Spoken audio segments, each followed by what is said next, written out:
ladies and gentlemen, the cover star of WWE 2K24, the American Nightmare, Cody Rhodes. Thank you so much. I appreciate Welcome, that. Cody. How are you, man? I'm good. I was just saying, first thing right out of the gate here, Tommy Dreamer almost was mentioned on Monday Night Raw the other night, and I feel bad. It was one of those deals. I'm thinking of all the things I'd like to say, and I knew I would probably point to the fact that I was this legitimate nepotism hire. Wasn't true. But either way, I kept saying as I was kind of rambling through the day, thank you, Tommy Dreamer, as I was doing it, and I should have let it ride in the actual interview. But again, you're here now. Thank you. No worries. Because I was super proud. You're both my guys. You're both my hires. Wow. That's true, right? Wow. So if you would have fired that Tommy Dreamer bomb, he could have fired back at you. Yeah. I love that, actually. You're responsible for everybody from that crop of guys. Oh, I love it. That's amazing. I feel like the legend of Tommy Dreamer is understated. Someone told me I was kind of like, what is that? Forrest Gump of pro wrestling. Because I've been involved in a lot of different scenarios and situations where I'm off in the background. I was like, yep, let him go. But I was super proud of that moment. Two of my guys just going out there, do it. Cody is my family. I love him. Cody says be somewhere and I'm there. And that's it. You mentioned Tommy's legacy perhaps being underplayed. Yeah. One thing I've noticed with my father is it was, 2015 when he passed away, everybody kind of came out of the woodwork to tell you how great he was. And that was natural. But then years and years later, somehow he's getting more over. There's more, war games is happening. Me and Mr. Heyman are talking about him, but he's just become more prominent, which was never my plan. Right. And not that I mind in the slightest, but I feel like history very similar, not talking about death or anything like that, but history very similar with Tommy. I think if you ask around, Tommy, and I'd also say Al Snow. Yes. Al Snow. He was a really get at you type trainer, but what he told me was right. Yeah. Was dead on. Times. Yes. For me, he's like, he got it totally right with me because he had so many things he told me that fast forward to now, a moment will happen and I'll go, that's what he was talking about. Yeah. That was Wow. it. Yeah. Wow. So many times I'll say, man, Johnny Rodz was right. Or like, man, Paul was right. Right. And but that's what you learn. Yeah. What did it feel like on Monday night? I mean, everybody's talking about that moment with you and Punk, and it was really, it was from the beginning, the building of the tension.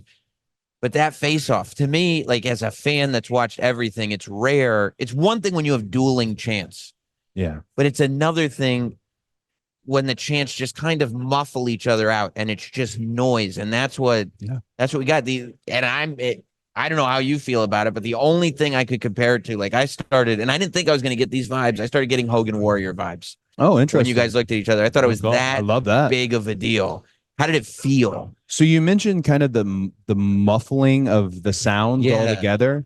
That was a unique experience for me. I've never had that where they're so loud chanting CM Punk and they're so loud getting a Cody that they're hitting one another. It's like they decided we're not going to go back and forth. We're just going to go at the same time. And it was really fun. And my hat's off, all the respect in the world to Punk for saying, hey, let's take a second.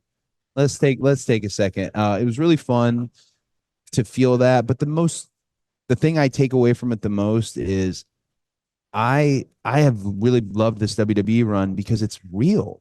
This is real. Yeah. It's scary.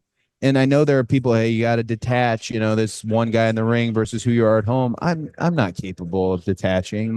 It's all out there for you guys, and then the story that him and I was able to tell, that's very real. And I think we got things off our chest. I know he mentioned there being some tension, no doubt some tension, but there should be. Today's the Royal Rumble. Yeah. We're definitely going to punch each other in the face at one point. Yeah. So it's how it goes. Hey, how does it feel for you to be on the cover of the video game? I know you're a bit of a gamer. How does it feel for you? And I love the title too. Finish the story. I feel like every time, I'm here today with the 2K team and I've gotten to know them a little better. Bryce, you might know from the team. He's a wonderful guy, always partying in the bar. We like Bryce. But I think it hasn't hit me yet. I haven't seen a physical box yet. I've seen the cover art. I've seen Rhea and Bianca's in the 40 years, and it's just amazing art. The photo session was so much fun. But I think it'll hit me when I first get that piece of physical media that it's on. I've been playing games since games were a thing. And to get the box and you be on the box and know that when you do signings and stuff, people are going to bring you 2K. Very, very, very touching. I thought I was going to have all the success in the world when I was 20 years old, and almost 20 years later, I feel like I started to find a groove. So it's just a huge milestone. Very proud of it. Hang on. Yeah. Can I ask you this question? Number one, how awesome is it that Dave LaGreca is not here during your interview? He's probably crying right now. He's here in spirit. There he is. I have to ask you this question because it's been a big point between me and Dave. Yeah. Does finishing the story have to happen at WrestleMania for you? I don't think I have a definitive answer, but I will tell you, I think it does. And the reason being, if last year the match had gone differently, if last year Roman had just beat me 1, 2, 3 right in the middle, I crumbled under the lights. I wasn't on his level. That's a different story. But the way the match unfolded, and then the year I've had, it feels like it has to be at WrestleMania. It just seems like it's coming full circle. Now, listen, everything can change, and things, again, you have to get to WrestleMania in the first place, whether you're winning the Royal Rumble or the Elimination Chamber. This is not an easy task, but I think it does. It would have been different had this been the first time, but this is a rematch, and I feel like the rematch needs to take place where the original match took place. Just my gut. Is there a world where it doesn't happen there? Sure, perhaps, but in my lay down at night, go to sleep dreams, it would be at WrestleMania, especially because I love Philly so much. How do you feel about? I mean, for a year you owned Finish the Story. That was your thing. And in the last year, not mine anymore. Everybody has decided. I mean, Drew McIntyre is going to finish his story. Punk's going to finish. CM Punk's going to finish his story. Rhea Ripley was on stage with me last night talking about the story that she finished at WrestleMania last year. Thing. Everybody is now going like, no, I think we're all going to finish our stories. I love that you give me credit for it because there's actually a debate. So I said finish the story in a promo before the Royal Rumble, and it was on my weight belt last year. But Michael Cole is the first person I think who said it on broadcast. So I feel like it's Michael. Finish the story might be a Michael Cole, because at some point we're going to start looking for who came up with this. I actually talked to Triple H about this a few weeks ago. When I saw the game was using Finish Your Story as a theme, and I see Hogan talking about his story, Undertaker talking about his story, Steve Austin talking about his story. Change the business, buddy. I felt like, oh, I've done something. Yeah. Like I think the last thing that felt like it spread like wildfire a little bit was Bullet Club is Fine. Yeah. And that was a fun, so and like being able to name FTR and those guys, like that was a fun deal, but this seemed to be on a whole nother level. So change the business that you love. That's commendable. Yeah. And it works. I mean, thanks to Tommy Dreamer. See, that's Tess right there. She didn't know anything about wrestling. Nothing. Okay. And last night I sat at dinner, and you know how I got her excited about the Royal Rumble and going into WrestleMania? What? I explained to her what Finish the Story was. I explained your story and the story. Yeah, you don't need to know the other 29 guys and their problems and crises and things of that nature. Who's your favorite to win the Rumble? Oh, thank you. That's not what you said yesterday.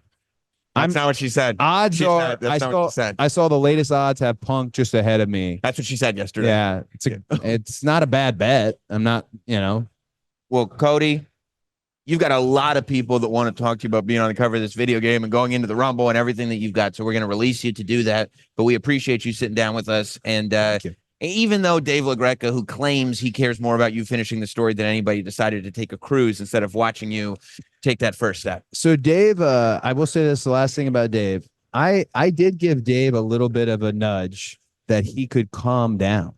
No.